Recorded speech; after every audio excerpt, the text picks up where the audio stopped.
We're here with Phife Dawg of the legendary hip-hop band Tribe Called Quest.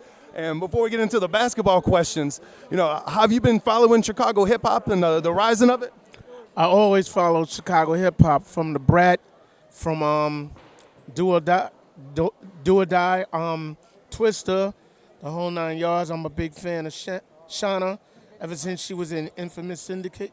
You know what I mean? And of course, there's always Common, there's Kanye. You know what I mean? So I've definitely been following, but I think Chance the Rapper is that next. You know what I mean? He's a monster. Phife, you have many songs, whether it be your own collaborations, your group. But if there was one song that you could be remembered by, what would it be? Oh, that's a very good question. I'd have to say Check the Rhyme.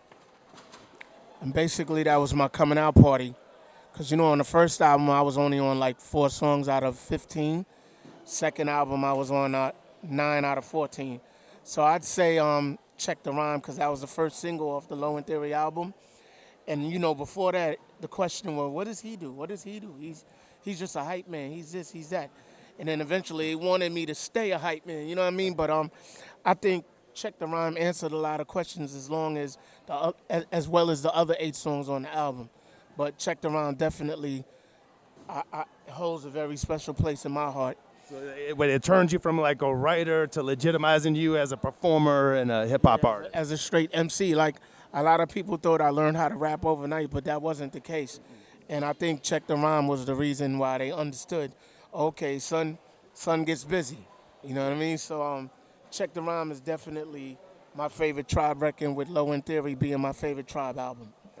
Yep. Now, you got to see a couple of people coming up tonight because you were a judge in the McDonald's All-American Powerade Jam Fest. What were your thoughts of the festivities? It was phenomenal.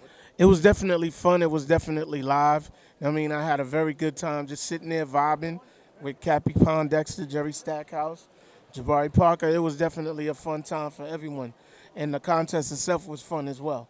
Now, you're involved in something called the Phife Sports Network. Tell us about that.